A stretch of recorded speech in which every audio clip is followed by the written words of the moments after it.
Now it's time for Movie Friends with your hosts Michelle and Seth. We're talking film without pretension. We're finding cats that are unexpected. We'll watch a movie, film, or schmovie, and we want you to join our journey. So subscribe and share this podcast, or this might just be the last of the Movie Friends. We're movie friends. We want to be your movie friends. Hey, welcome to New Release Review, part of the Movie Friends podcast. My name is Seth. Today, we are talking about The End of Oak Street from 2026, directed by David Robert Mitchell. Now, we will be discussing spoilers throughout this entire episode, so if you have not yet seen The End of Oak Street, don't listen to us to talk about it. Go get out of your house. My God. Go to the theater. Go where the people are. Watch this film. And then you can listen to us talk about it, okay? My guest for today is John from the Southern Accents podcast. John, how are you? I'm well. How are you, Seth? I'm doing good. I'm excited to have you on. We've had an online relationship for a while, and it's nice to now have a different online relationship. Yeah, I'm looking right at you. Staring the truth right in the eye the modern way through various series of glass. That's true. We're both wearing glasses. Yes, that's Yeah. Okay, so John, before we get into the task at hand, can you please describe for us what your show is all about? Yeah, so it's called Southern Accents. It's me and my friend Jared. We talk about Tom Petty weekly. We talk about, the career music of Tom Petty in the context of when it was released and, looking at how those things hold up today. We're going album by album, pretty much in order. There's lots of side projects, different things. We have a Wilburys episode coming out this week. That'll be Wilburys Part 1. And then Wilburys Volume 3 will be in a couple weeks. So, basically looking at it from a Southern lens. Jared and I both live in South Carolina. And looking at how these Southern cultural artifacts shape the larger American myth, the larger American culture. So, Very cool. Very cool. And can I ask, where you just ended in your description is quite broad, I would say. yeah. We're talking about a long period of American history. How did you kind of land on Tom Petty? And did Tom Petty reveal that part of it, or did that part of it lead to Tom Petty? Well, we started with Tom Petty. I think Jared and I are both, at least fans of his. Wouldn't say big fans.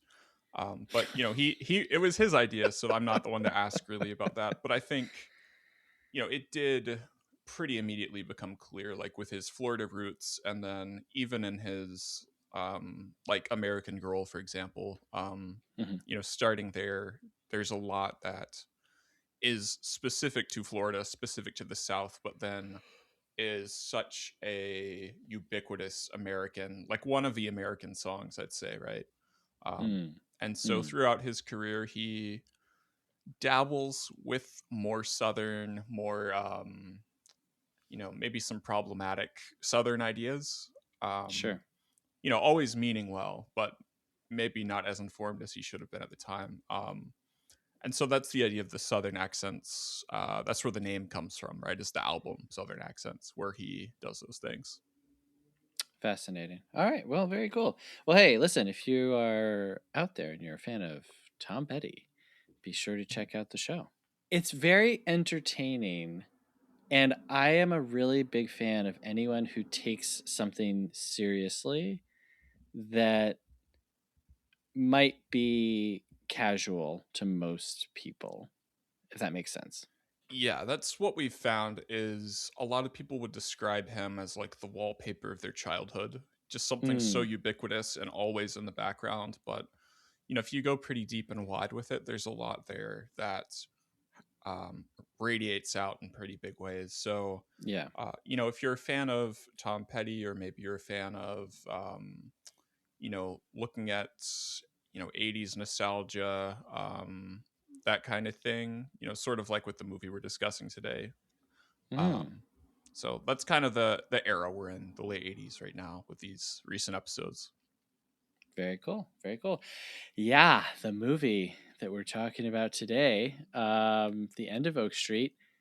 What are your initial thoughts on this film? I think it was the perfect length for the movie that we got. And I think it was really nice to see something. Always a good start when the thing at the forefront of Yeah. your mind is there's a good runtime. Yeah. I mean, yeah.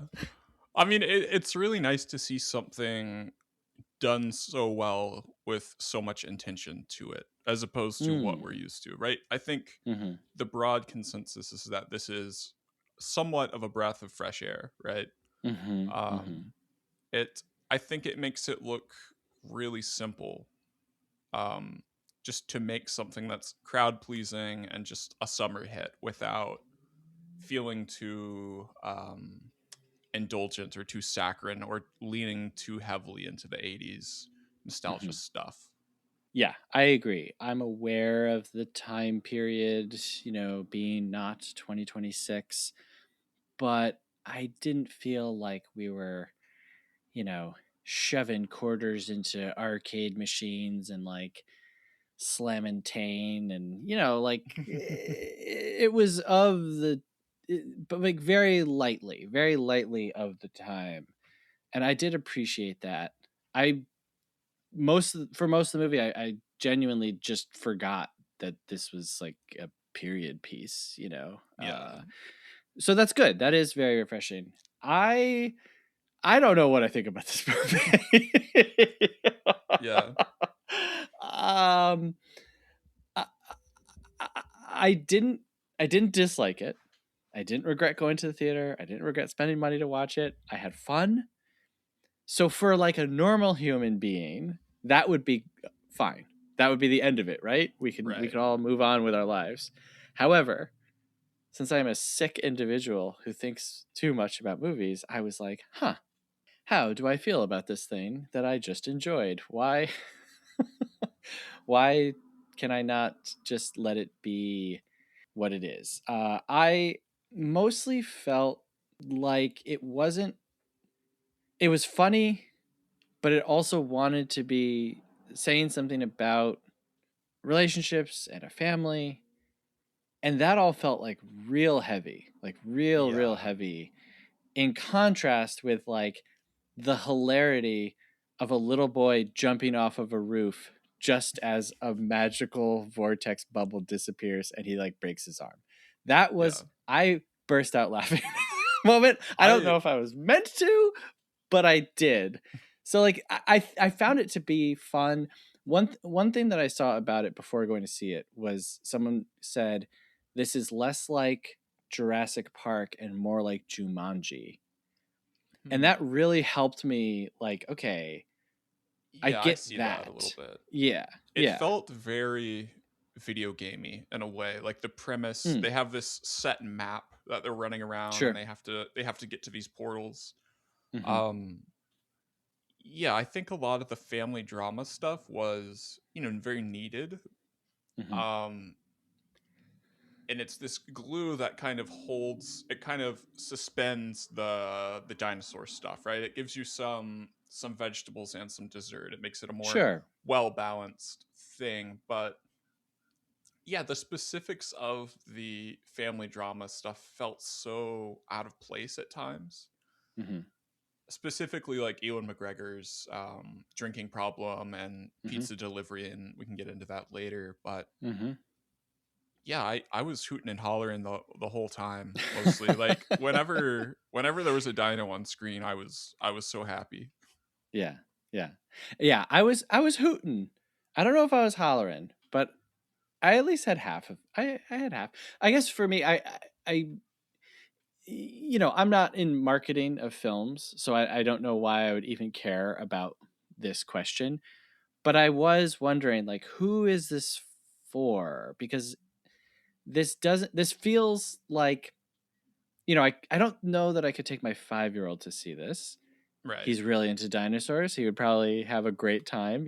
The secret with showing movies to kids is you have to show them movies that are just a little above what they should watch so that they're still like, wow, that was great. If you show a kid who's 12 something that's intended for 12, they're gonna be like, this is kind of boring. But if you show it to a 9-year-old, they're gonna be like, oh my God.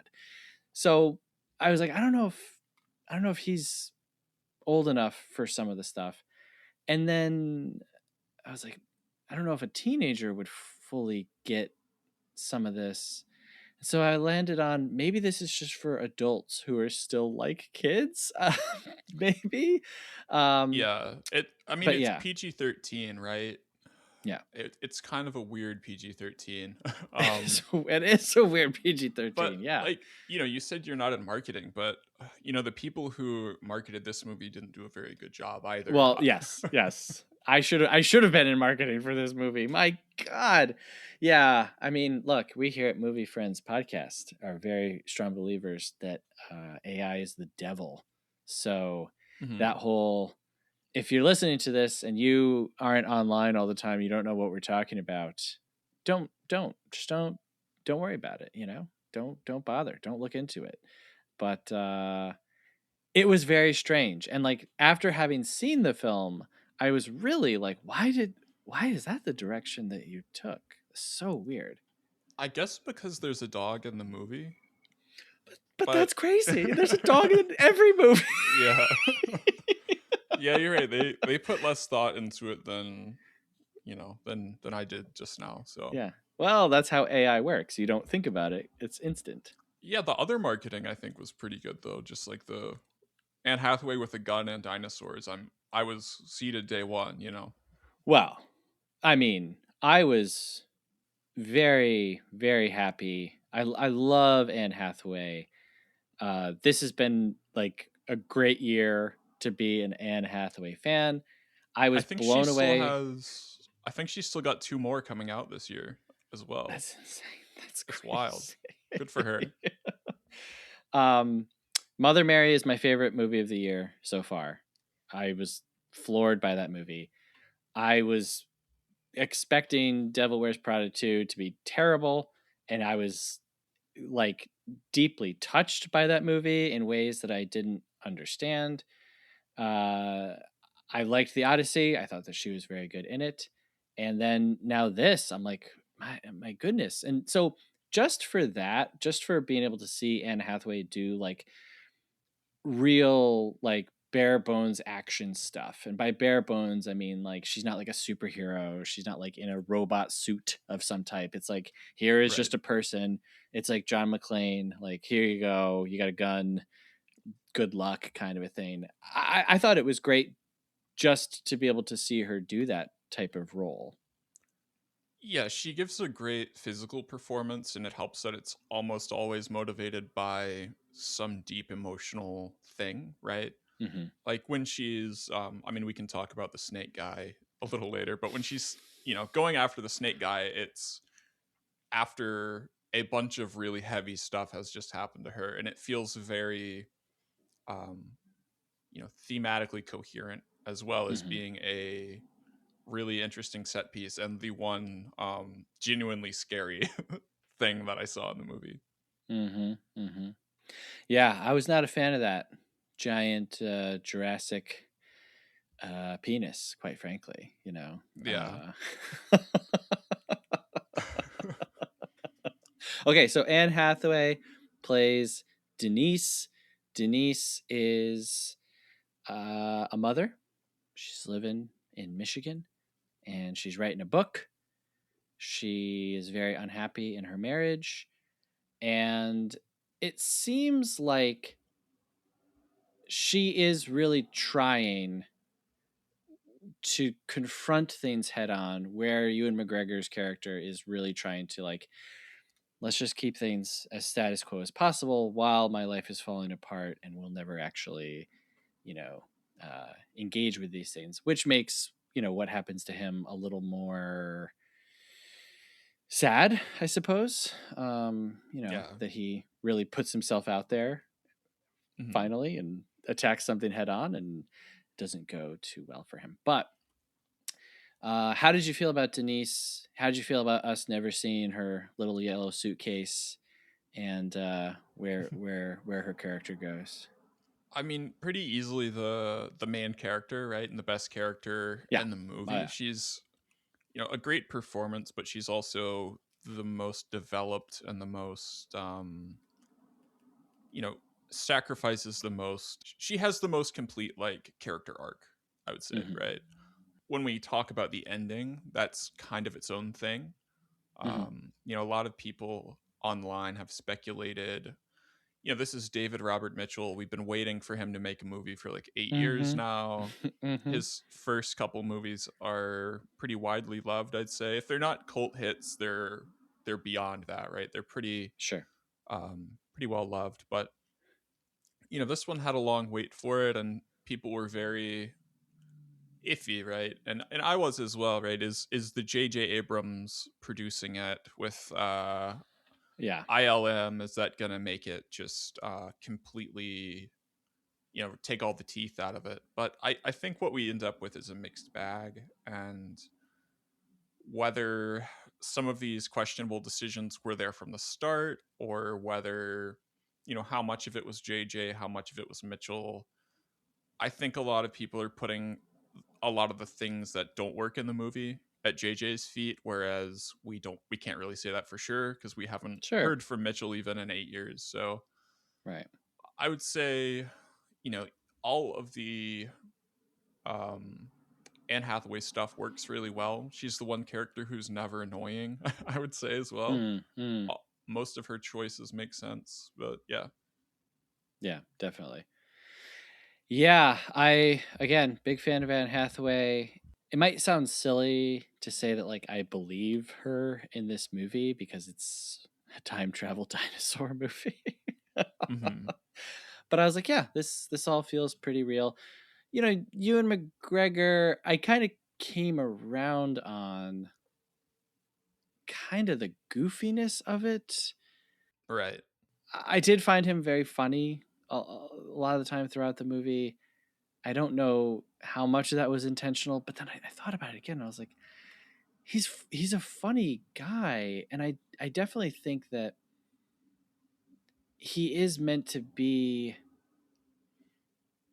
the more lighthearted one, kind of the comedic relief. I mean, certainly, his movie at the end, his line at the end of the movie, where Yeah. he's like, "This is dinosaurs," or whatever, and it's like, yeah, that's very funny, and him arriving in the pizza delivery car is definitely supposed to be like the big fist pumping moment where you're like, oh my god, it all worked out. Hmm. So I was a little confused towards the beginning, but I definitely Yeah. came around on him, and I would say he became like my second favorite performance. No offense to the kids, the kids are doing what they're doing, but I kind of was just more interested in them as a couple, and I was like, I don't really care about these kids that much. Yeah, it's his. So he's like a little boy basically. Mm-hmm. And the wardrobe department nailed it, right? He's wearing the really long socks and the really short shorts, and he's carrying a big hammer and a baseball bat. Mm-hmm. Mm-hmm. And he is comedic relief most of the time, right? He does have as serious problems, I would say, as Anne Sure. Hathaway's character, right? He's in that with her, but he doesn't really confront any of these things. And then by the time he does confront them, he gets eaten by an allosaur, which Mm-hmm. I I was laughing so hard when it picked him up that I completely missed when he got eaten. Um Yeah, I mean, I saw the whole thing and I was laughing the yeah. whole time. And again, I It's was like, I don't know if I'm supposed to be laughing, yeah, this it but has I a was. real it has a real like Sam Raimi style meanness to a Mm-hmm. lot of and that's what I was really enjoying throughout most of the movie. Is it's so mean, Mm-hmm. and there's Yeah. so many jump scares in it that are fake outs, and like they're more of a make you laugh jump scare than a scare you jump scare. Mm-hmm. But yeah, by the end when he comes back, right, because they land in this lady's pool. They go through the portal. They land in this lady's pool, and it's 20 minutes before Right. the event happens. And as soon as they said that, I'm like, oh, she's ordering a pizza because I know Right. what takes 20 minutes famously. Right. Right. But they're left with this past version of the Greg character who all of his conflicts have now been resolved because his wife has been through all of that and his family's been through all of that, but he doesn't have to. So it's a weird kind of message that, like, It. Yes. before the dinosaurs showed up, most of the problems in the family had to do with him, and now Mm-hmm. he's just kind of free of all that, basically. I said to myself, I was like, but he didn't go through everything he went through to become the person who sacrifices himself and who Yeah. again like confronts something head on. So he's still the twerp version. So like she has it's kind of like if you're playing a role-playing game and you swap out a party member and then you go through a dungeon that was like a little harder than you meant to. So now your whole party's like leveled up and it's like, well, time to swap this guy back in. And it's like, oh Mhm. my God, he sucks now. Yeah, but it's also like It's he time to leave him lands behind. he also lands this unbelievable critical hit on the It's I thought that I was like, wow. And then I thought about it, I was like, that would still really hurt no matter how big you are. yeah, A sledgehammer to the face is still a sledgehammer to the face. My that's goodness. true. Yeah. Okay, you said something that I definitely thought of, which is like I I mean, again, like what's wrong with me? This is a time travel dinosaur Yeah. movie. So I just have to let some things go. I do think that one of the things that you have to hold a little loose in this one is kind of the messaging, because at one Yeah. point, like when it's like, oh, things are better, Anne Hathaway says like, oh, listen to your father. And I was like, you know, I don't know. I don't know what we're really like striving for here. Yeah. Because quite frankly, I want to see the movie where Anne Hathaway leaves her husband and goes and writes books, and they see each other at Yeah. Christmas. I think that that's probably the healthier option for what happens. But Mhm. and again, that's kind of why I was like, who is this for? Like, who is this for? Yeah. Because you would expect those things to be like really like schmaltzy, like broad strokes for children. But this clearly is not for children, since we see Ewan McGregor's leg get ripped off of his body. Yeah. I mean, I Yeah. think it gets in a lot deeper than it realizes it is and has to conjure some way to pull itself back out of that, right? Mm, Like, mm, we see some other brutality happen to all these neighbors. And then, while she's waiting for the pizza, she just happens to call all of them and tell them to leave their mm-hmm. house because dinosaurs are going to show up. Right. And, Right. like, exactly what you're saying, like, the very ending is how do we give this family a happy ending? Okay, we'll make them really rich.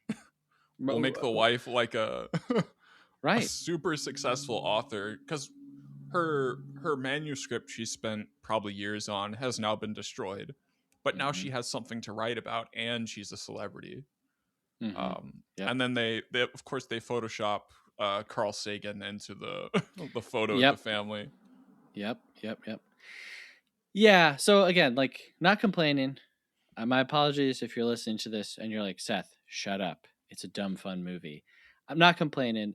I'm just highlighting it. Something I noticed as a theme throughout the movie was like people being faced with, supernatural events, uh, deadly situations, no hope, no nothing, and yet they're still fixated on like teeny tiny problems that like seemed so big in their former life. You know, the older brother who still is gonna like beat you up because you Hmm. broke his brother's arm, who kind of then comes to and he's like, oh, like sorry, I don't know what I was doing, and then like they scamper off because his brother's like, we need to get out of here, we're gonna die. Or when she says like, have you been drinking? And I didn't say this, but I want to be like, yeah, yes, Yeah. we should all be drinking, quite frankly. We're being chased by dinosaurs, like, but everyone can't let go of, again, these problems that like seem so big, but in the face of certain death, we shouldn't be focusing on that. And I was curious if they were trying to make a point about you know, climate change. There's a few mentions of like, you know, greenhouse effects in this bubble that they're in, you Yeah. know, a greenhouse environment, and uh how the death is kind of like coming for this like area, and it's kind of like indiscriminate, and this is an attack of like nature, right? These Yeah. beings that are killing them, this is nothing personal, so this isn't like aliens or like witches or something like that. It's just nature, right? And it got me thinking, like, are we making a statement about how we really need to focus on our place in the planet and our survival, instead of being like, you know, beating up our little brother's friend who broke his arm? Yeah, I think it's a bit of like you know, wherever you go, there you are.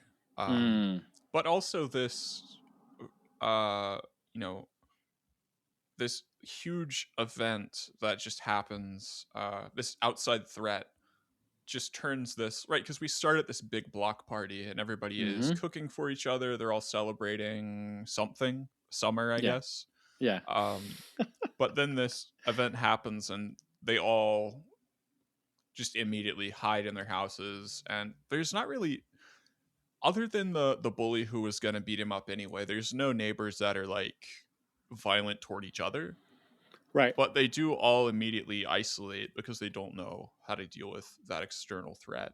Um, right, except for the neighbor, of course, who is shooting his revolver off the roof at these right. pterodactyls.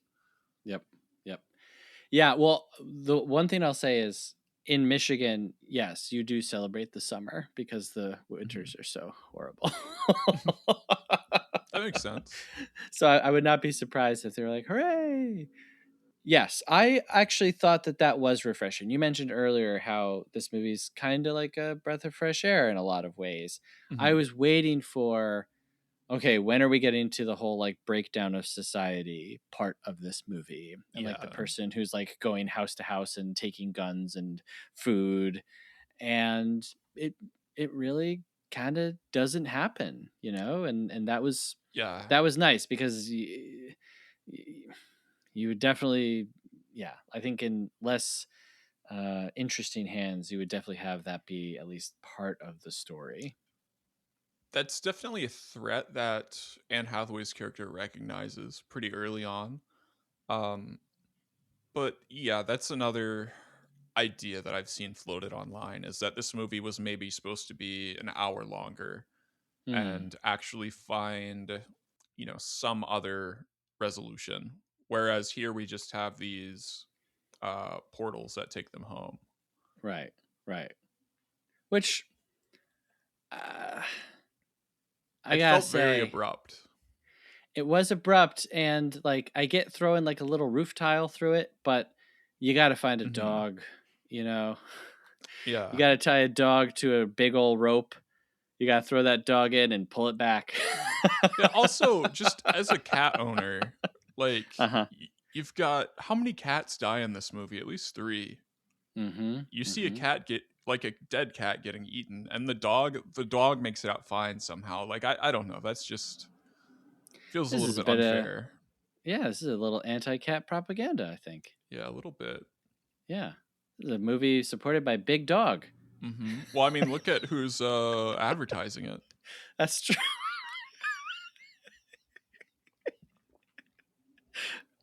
big dog. Okay.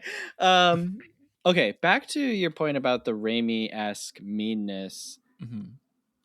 I did find a lot of the deaths and the violence. Like, I didn't find it scary. Like, I did not find this movie scary kind of like at all.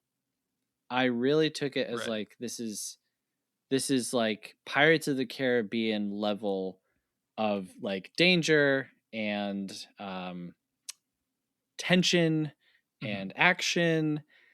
Not like a horror movie where I'm like, oh my god, I'm real spooked. It was just like, okay, yeah, there's dinosaurs. Like, Yeah. I know what they are. So, the snapping turtles, I did find a little scary. I was like, oh, don't drive The ones into that it. they're driving through them. Yeah, they're like I going thought those were around. cute. Oh yeah, oh Yeah. gosh, you ever see a snapping turtle go wild on Yeah. something? I used to be in charge of taking care of one for a while. So, My God. well, I didn't see him go wild, but I wasn't, I was in charge of feeding him and that kind of thing. So, Mm-hmm. It's like the speed of a bullet. yeah. Shoot that neck out and bite your nose off. Yeah, pretty much. I did did you have any other favorite dinos at all? Well, I appreciated the feathers Mm-hmm. Same. just across the board. I was like, all right, we're doing it. Finally, someone's doing the right thing. Yeah, but they didn't look like flamingos either, which was nice. Right. They weren't like so fluffy. I liked was it a brontosaurus that was eating the ice cream out of the truck? That one was pretty cool. I saw this with my brother-in-law, and I turned to him and I was like, you can't do that. Come on. You can't have a dinosaur putting his whole schnoz into an ice cream truck and pulling it up. What am I to believe? That there's a giant tub of ice cream in the back of this truck. It's I guess, but it's dumb. It's dumb fun. Like, I'm still laughing at it, but I was like, wow, they really are going for it.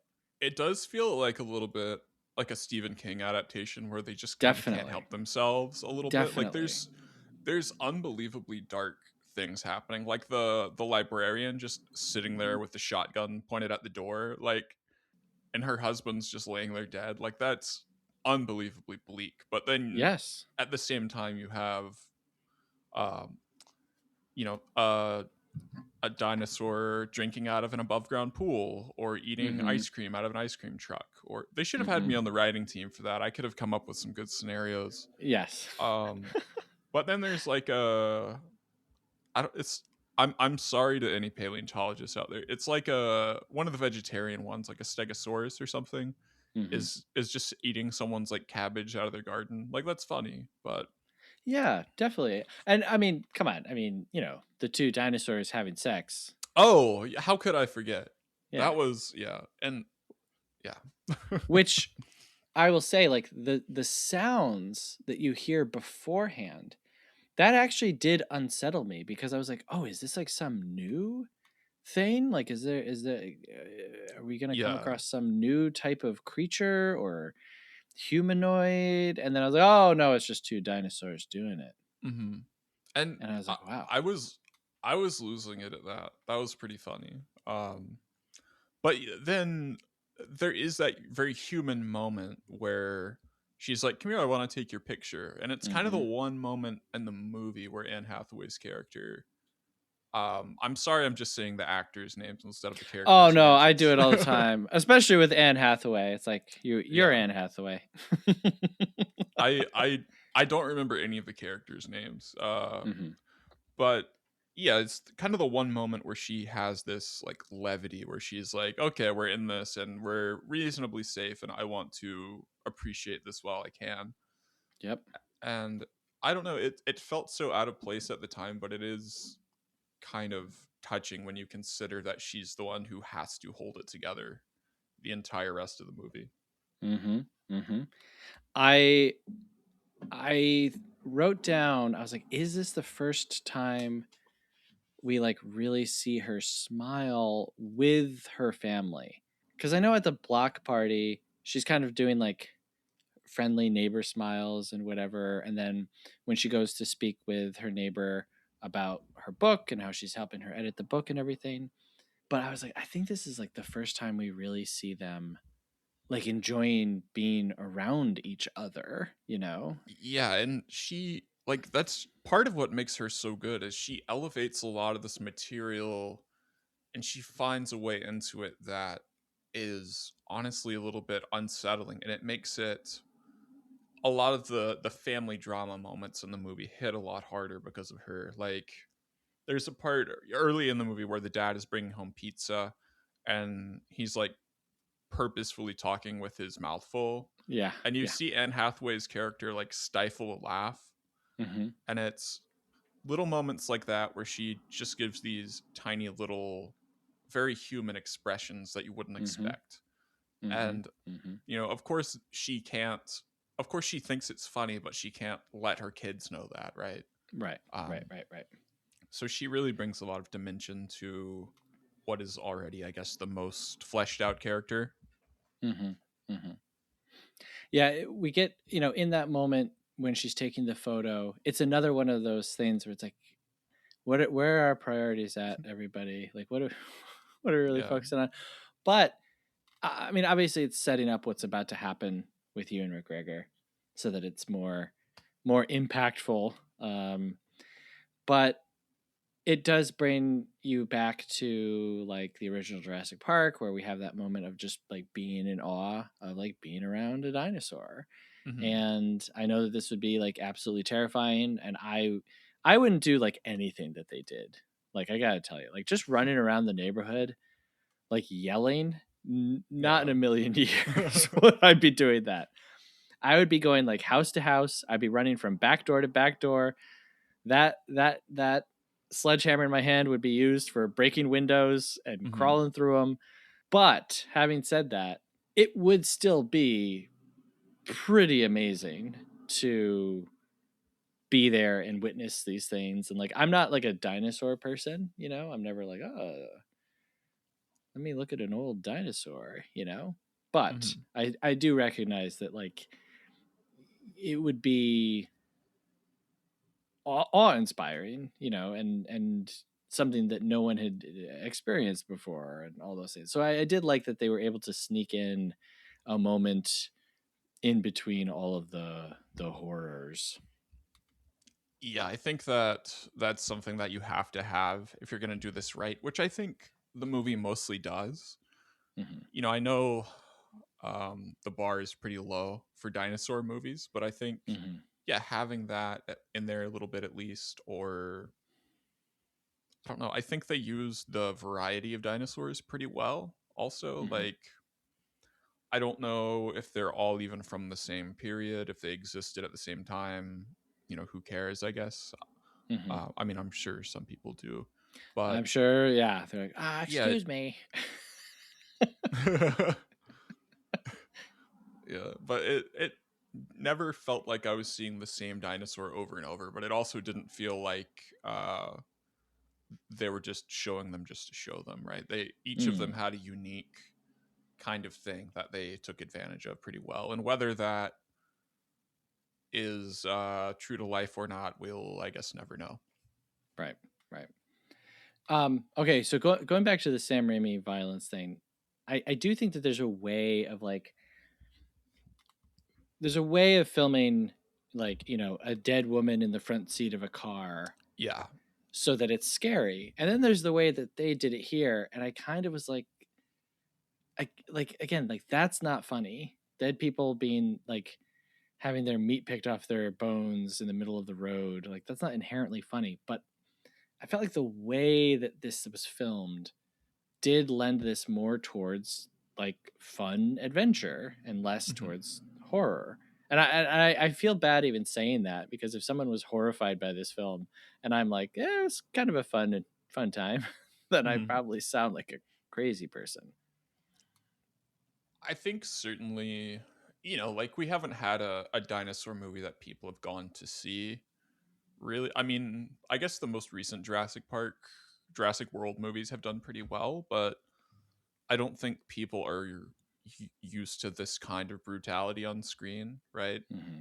because you almost have to put yourself in the mind of the dinosaur a little bit and realize that to them these are ants, and Right. Yeah. it's so horrific to us, but to a dinosaur it's nothing. Right. But yeah, that's the exact shot that I was thinking of when I was thinking of the kind of Sam Raimi, like laughing at the darkness, Mm-hmm. the absurdity of it, because Yeah. it's a very touching moment, and then it kind of turns over and you see that they're hiding in this car that a lady died in, and her dead body is Right. still in the driver's seat. And I think it's both, like, a lot of this movie wants to have its cake and eat it too, I think. Yes. And this Yes. is and this is a great example where it's, I don't want to say it's like a Rorschach test because it's not quite that, but it's like you could read this dead old lady in the driver's seat as either a reminder of the darkness and the mortality and the sheer brutality of what's happening in their circumstances, or it's just like kind of funny. Mm-hmm. It pans over like it's a runner. Yes. Yes. Okay. So this is either a jump scare or a reveal. And Right. again, the way that we know the tactics that are used to produce certain feelings in movies, and this was not the jump scare type. This was not the type to be like, oh, just when you thought it was safe, dead lady in the front seat. It was more like you said. Yeah. It was like we're focused on them, and then off to the side, it's like, oh, remember what's actually happening. So Yeah.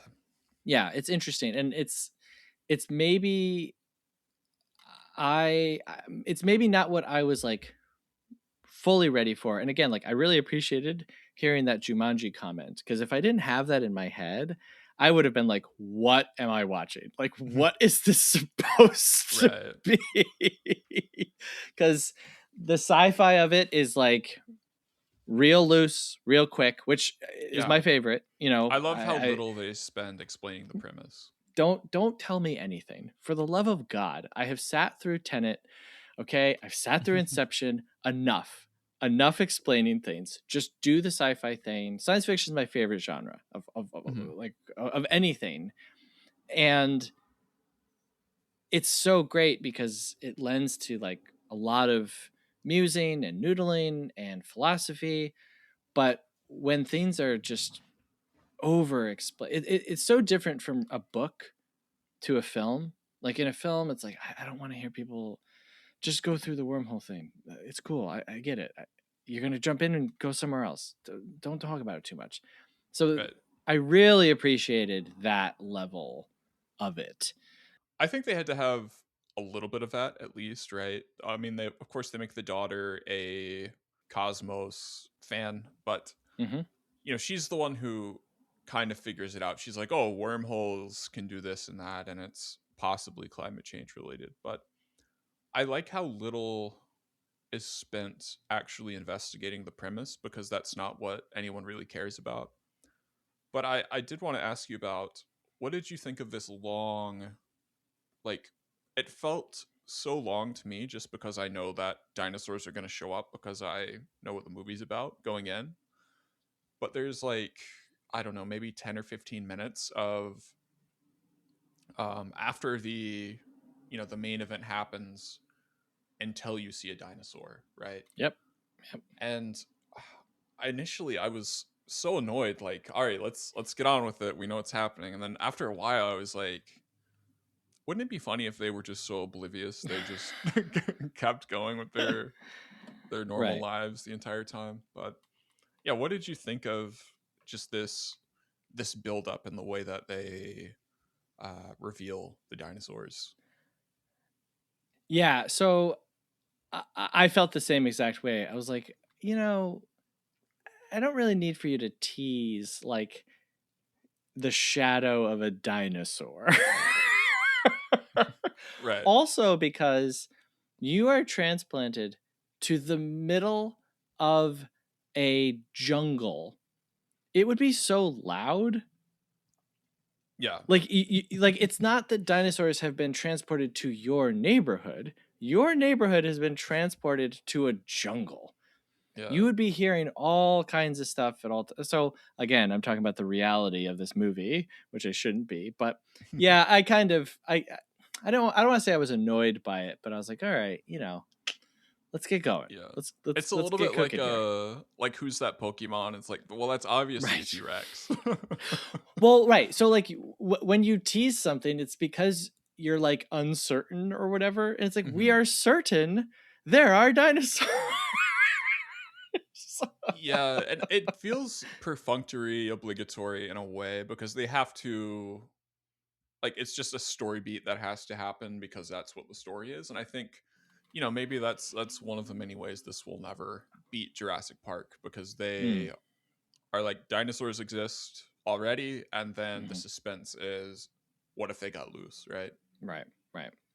Yeah, I think Mad Max Fury Road kind of proved that a lot of a lot of the trappings just aren't necessary. Like you can actually Yeah. just jump into something. You can just start something. You can Hmm. just do something. We don't need all of the other things. And if the stuff that's happening is like sick, then Hmm. the audience you won't lose the audience. You won't confuse them. They won't be like, "Wait, but what happened? I didn't get my lead-in shot," you know?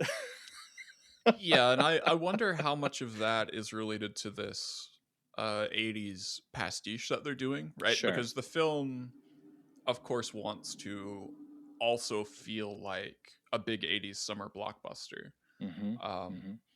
where I watched Peter Bogdanovich's Paper Moon last night, Mhm. and that is a different kind of period piece that, much like in the style of a 30s film, just jumps right into the action. Mhm. So I don't know how much of the end of Oak Street is the artist trying to make it like an 80s Yeah, nostalgia of thing, course. or if that's something that the studio made them do, whatever. But Right. it's at the end of the day, I'm sitting there, I'm eating my popcorn, drinking my icy. I'm not complaining. Yeah, and that's exactly what I said. I saw this with my brother-in-law, and I was like, I'm not mad I came here. I had a fun time. I don't think I'll ever watch this again, but there's plenty of movies I'll never watch. I mean, yeah, definitely. That shot of the pizza car delivery car, coming over the horizon. Yeah. It's I'm automatically thinking of like UHF, the moment where they're coming back to the radio station. I'm immediately Yeah. thinking of the never ending story when Bastian is finally riding Falcor. Like I get that moment and like what it's meant to be, Yeah. and it is very 80s, like it is. Hmm. And so um I can appreciate it. I appreciate that. And again, like we have to really hold what it's saying very loosely because quite frankly, like the nuclear family dream in 2026 does not translate. Like we have now been through that part of this century, and we see like what it produced. We've all been through that for good or for bad, but we're aware that a lot of it was not great. And I like that they subvert some of that. The younger brother who has a crush on the new girl, and then it's very clearly that the new girl has a crush on his sister. Yeah. And they, the 80s way of doing that would be, like the two girls would kiss at the end and the younger brother would be like yuck or something. But Hmm. they don't go to like the annoying side of the pastiche, right? Yeah. So It I it I yes, I can appreciate it. Like yes. I think going into it and while watching the movie, I was a little bit more frustrated with those things. But afterward, I'm thinking about it more. I think they did show remarkable restraint for a 2026 Warner Brothers Mhm. studio film. Mhm. But yeah, there's like two or three needle drops. There's Valerie, of course, which is a Mhm. fantastic song. I think I might be crazy, but I think in the beginning they play a little bit of Turning Japanese by the They Wipers when do. they're at the They party. do. Yep. Yep. Yeah. Yep. But yeah, it's not, you're not hearing Huey Lewis, you're not hearing Michael Jackson. Yeah. Um, Yeah. I do Yeah. like how it shows the family both before the dinosaurs show up and then after. It shows them all going to their own room and doing their own thing, Mm-hmm. Mm-hmm.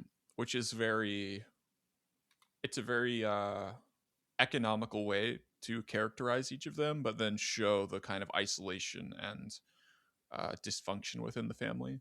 Mm-hmm. Yep. Yep. Yeah, and like, we have the device of the dog, because it's like, Hmm. well, why would the family ever separate?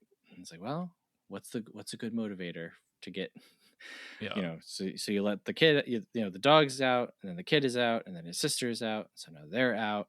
So like it I get it, it makes sense. And like you use the magic word, which is economical, which if we Right. know anything about how this guy writes movies, they're all pretty economical. I mean, I was surprised at kind of the scope of Under the Silver Lake when I watched it.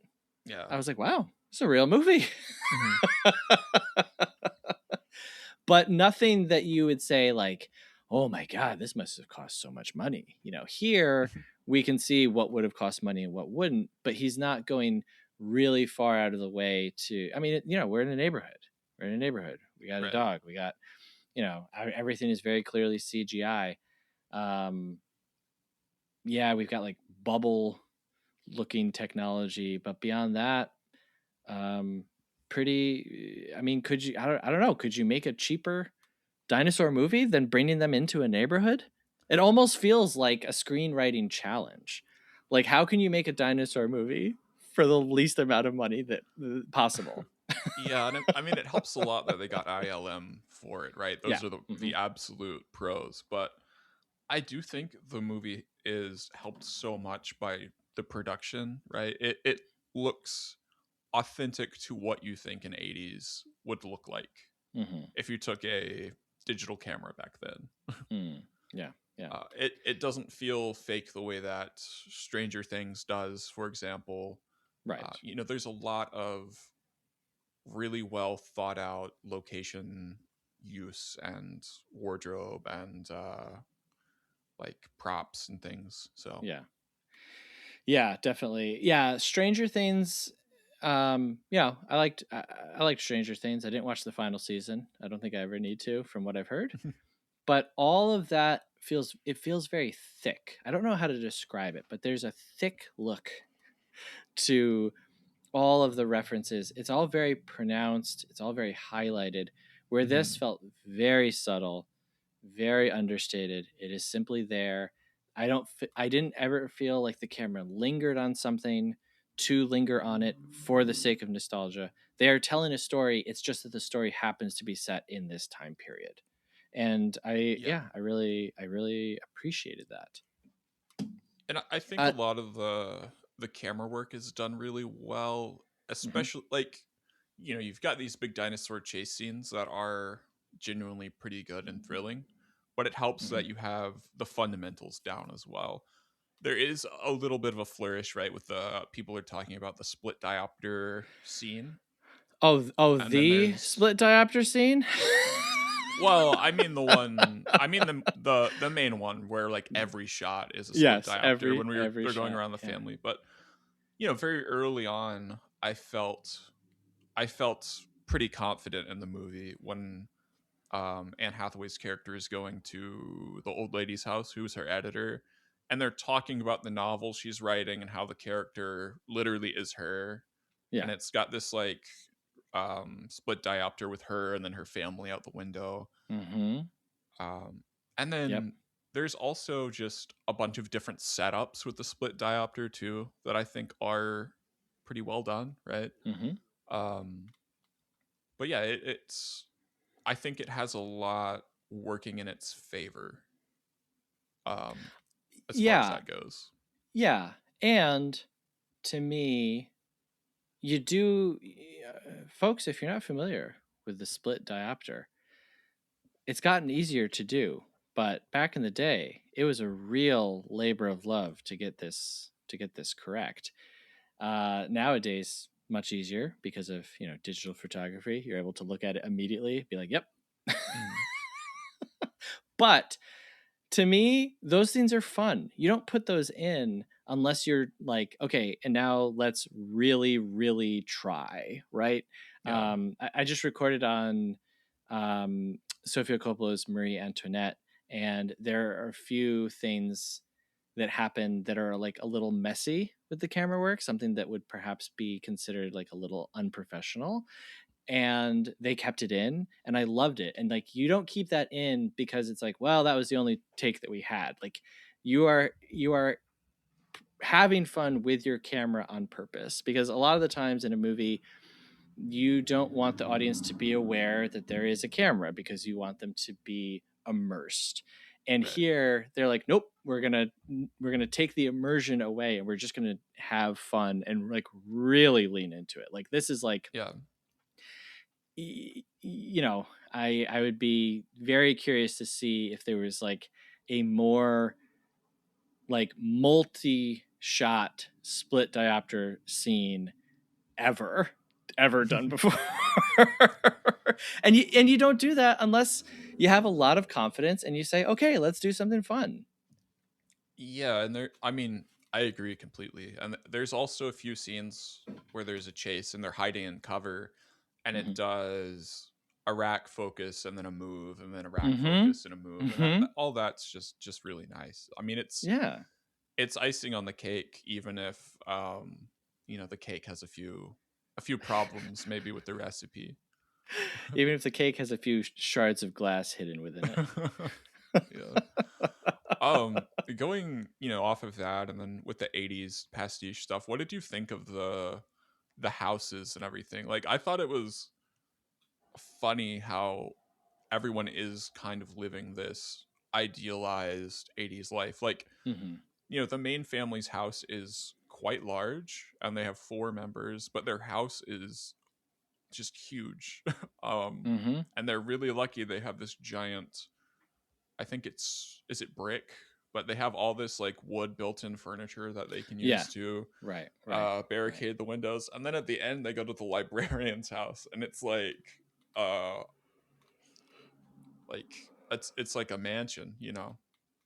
It's Yep. a multi-building complex. It's like Yep. their final level that they have to get through. Yeah, another part of the movie that I was like, this is going to happen, but then it didn't happen. I was like, meh, maybe if there is a longer version, this will happen. The librarian at the beginning of the film, I will answer your question, by the way, but the librarian at the beginning of the film sees this photo of this plant and then is just immediately like, oh, that looks like blah, blah, blah. And I'm like, okay, look, Yeah. librarians are very smart. Okay. They have to know a lot about a lot of subjects, but just like instantly recognizing it, that's kind of interesting. And then when we get to her house, there were a lot of like slow pans across like photos of her husband. And so I was like, Yeah. is he some kind of like scientist or like time traveler, or like, is there going to be a reveal of like why this happened Hmm. here? And like, is she aware somehow of ancient dinosaur plants? Yeah. But Like then that Breaking just Bad. never right, that just never comes to fruition, so it's like, okay, well. But yeah, so again, this is Michigan.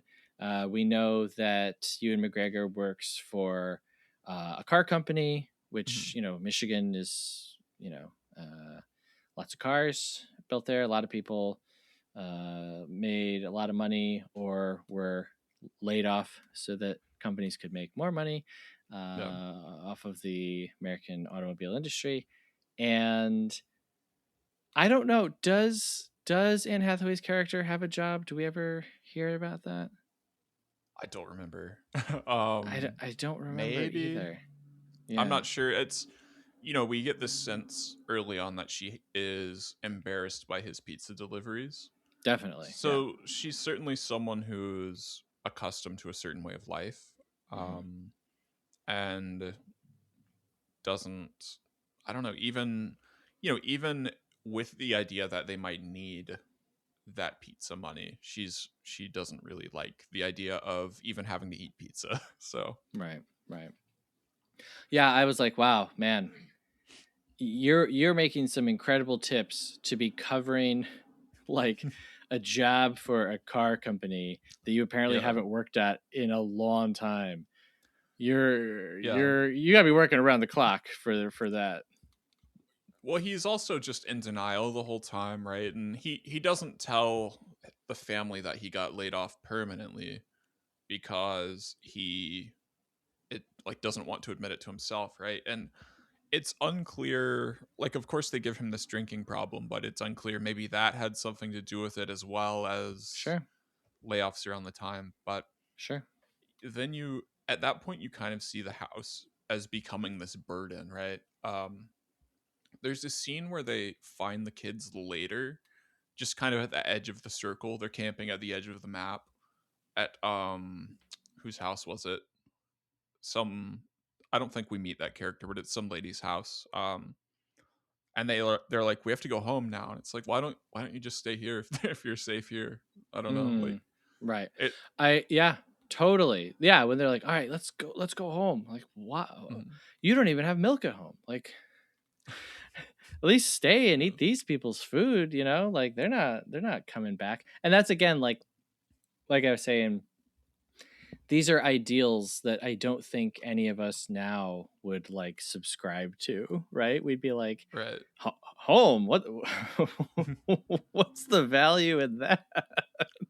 Yeah, and that's what makes it much more of an adventure film, is because they never have to do much survival beyond fighting dinosaurs and jumping in a sphere.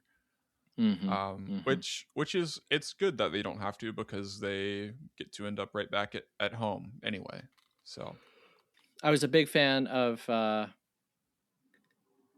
I like anytime something happens that kind of just like lets the air out of the sails. So, you know, like they jump into this portal and fall into a pool. And then this woman is like, what are you doing? And they're like, yeah. oh, what year is it? And she's like, get out of my pool. Yeah. Yeah, that was great. The neighbor girl who jumped in before, she like shows up and she's already all wet. And again, my my second favorite part of the movie is just when he goes to jump in it and just totally misses and is like quite injured. I was dying at that. I was like, yes. I kind of was like, I hope this kid is dead. Like, that would just be so funny. I thought that was really funny as well. But then after the movie, I was like, is that the only like he sprains his ankle? Like it doesn't look like his leg is broken, but no, I mean, yeah, he's pretty much okay. Which jumping off the second story, like maybe, and then I was thinking, guys, just climb this tree. Yeah, like you don't have to jump off of a roof. Climb up the tree, you know, and then just sit in the hollowed out circle of limbs until you get absorbed by the bubble. I don't know. But what if yeah, that's a good question. What if you like your foot is outside the bubble? Do you lose your foot? So I don't know. I'd probably try to jump right through that bubble. All in at once. Yeah. Yeah.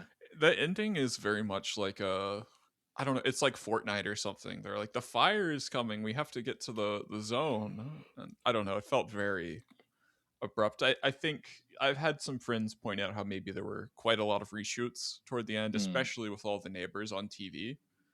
Yeah. Yeah, definitely. I actually did like that part. Like that was surprising to me because we know that she saves her husband. We don't know that she saves all those other people too. So like that's nice. I thought I was like, oh, that's nice. And especially that like she ends up saving the really obnoxious neighbor played by PJ Byrne, who at this point is just typecast as legendary character, the annoying guy. Yeah. What did you think of the neighbor girl character? Like, did you appreciate her function in the movie? Did it feel like, because for me, right, she shows up and she needs to be saved, and the little boy with his bow and arrow thinks he's going to save her, and also it's a comically little kid's toy. Like if you're like 13, you should have a real bow and arrow at that age, I think. Yeah, the son is like barely a character at all, but yeah, Yeah. The neighbor girl, what's her name, Jeanette, is saved by the main daughter Mhm. and kind of becomes their family, and they're like, can she be in our family now? And they're like, of course. And then Ewan McGregor gets eaten, and it's like, okay, this is the family now, mom with her ducklings. Yeah. um Yeah. but then, like, she's like, oh, I'm gonna jump back through the hole first. And then at the very, very, like, the last shot of the movie, she is reunited with her parents, I guess, and they save that reveal for the last. Like, her parents were also saved, but I guess not interviewed for TV. I don't know. I don't know if that character added much at all to the movie. Like, I wonder if they could have just maybe focused on the son or daughter or something, but I don't Yeah. know. Well, so if you're making a movie, the name of the final name of the movie is The End of Oak Street. We start with a block party. We're trying to express a neighborhood. It's not just that their house Hmm. is warped back in time. There is, again, and I hate to keep bringing it up, but like Jumanji happens to the entire surrounding area. And Yeah, so Jumanji goes to them. yeah, like it's around it we get to see, how it affects people like at the grocery store and like the different people around town. Hmm. So if we didn't have the neighbor and the new girl character, there really wouldn't be that much connecting Yeah, the characters with like a grander group of people, because for the most part we just see people scurrying. I don't know that the camera ever focuses on any of the neighbors until they're dead. Like we see the one yeah, guy come out of his house, get in his car, drive away, and then peel back in and run back into his house. But we never yeah, see like a shot like focusing on their face as they're experiencing these things. And so it really is just kind of like, you know, the guy the guy who wants to beat up the son, the new girl, the neighbor, and then like I guess the librarian towards the end. But yeah, I do think that it's necessary. I just didn't care about the kids. Like I didn't yeah, I I just didn't care about them. yeah. It seems maybe it's more necessary for, like you said, them to have this deeper connection to this neighborhood, and then also for Anne Hathaway to have more of a burden to carry at that point in the movie. Mm, mm. Um, but yeah, the kids were generally, yeah, I'd say the weakest part, which does go back to who is this for, right? Yeah, right. Yeah. Right. And so it does kind of become like, okay, kind of everyone, the dog is a device Hmm. to get the kid out, to get his sister out, to get the parents out. But really, we're just getting towards what is happening with these two adults, to Right. me. So everything else was like, all right, well, we got to get them out of the house, I guess. They can't hide in the basement because the basement's flooded. So you can see him problem solving this screenplay like as you're watching it, because Yeah. the big question, right, of a horror movie is, well, why wouldn't they just leave the house? And so you have Hmm. to do that in really subtle ways. You have to establish, well, why wouldn't they just call someone? So you have to establish why they don't have cell phones, and placing this in that time period solves a lot of those problems. Why wouldn't they Hmm. just go to the basement and bar that door? Because the basement is flooded. And it's not just flooded, by the way. Like a basement has never been flooded to the degree that this basement is flooded. Yeah, it's like something from The Simpsons. Like I think if your basement was flooded to this degree, your house would maybe collapse because your Yeah, foundation is probably about to just like disappear. But I was it's thinking, like, pretty aren't extreme. aren't you worried there's like an aquatic dinosaur right there? Mm-hmm. Like, I don't Mm-hmm. know, but Yep. yeah, that So that was yeah, pretty like funny. so you can see like how to get them out of the action, and again in economical ways. You don't have to Hmm. have like 5 T-Rexes come and rip the house apart. It's just, well, we have to leave for this reason. Then we had to leave for this reason. And now, like you said, we're on the other side of town. Well, I want to go home. Okay, I guess that's motivation enough to run through a dinosaured neighborhood. Sure.